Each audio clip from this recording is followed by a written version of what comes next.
Hello and welcome to another episode of Practical PENmanship. Today we'll be taking a look at the Pilot Plumix, an inexpensive and uniquely designed fountain pen only available in stub nibs. This is a pen that I pretty much acquired by chance walking into a fountain pen shop one day. It's been a really nice pen, and in this review we're going to delve into why, starting with the measurements, design, and then finally a writing sample. The Plumix has a rather striking design reminiscent of a glass dip pen. You'll notice that on the top of the barrel it's completely flat, but on the bottom it has this curve with these flutes which really look nice when they catch the light.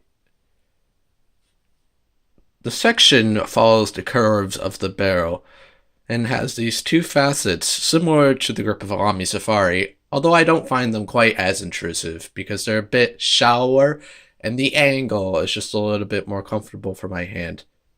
Uncapping the pen happens in about 1.5 turns.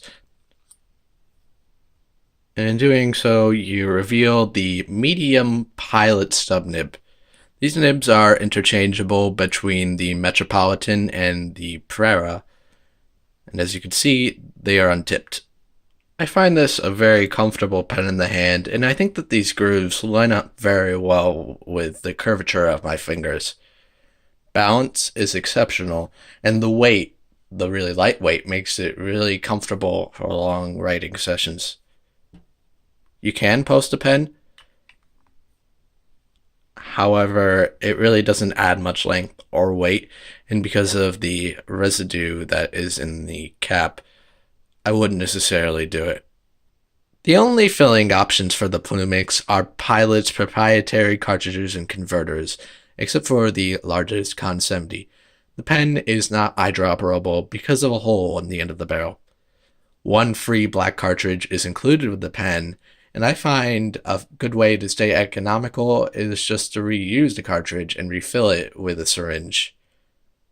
I don't really mind Pilot's proprietary system as much as some others. The Platinum cartridges, for example, have these really annoying ball bearings inside of them which rattle like crazy anytime you move the pen even a slight amount. One thing that does annoy me is a little piece of plastic in here which just happens to get ink trapped in it. Even with a bulb syringe, I find it a little bit hard to get out. The best way I have found to do that is to take a regular blunt tip syringe and insert it into the front end here. I think this pen is really pleasant to write with. It's very smooth, especially on this Clairefontaine paper, although it has just a little bit of feedback, just enough to let you know that you're writing, but not so much that it feels like there's any resistance or anything like that. I think that this is also a very reliable nib. I've yet to had it hard start or even start to run out of ink during a long writing session. It just always writes and writes well. Again, no hard start.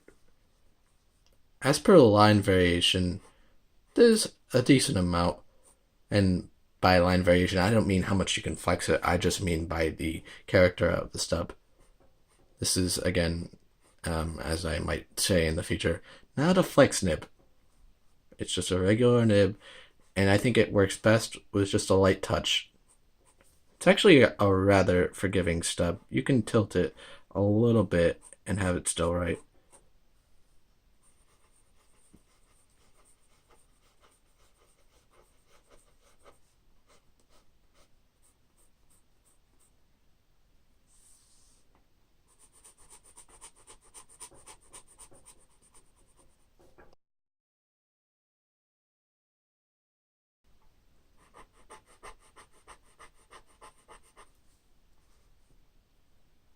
This isn't a particularly wet pen, but that's something I enjoy about it.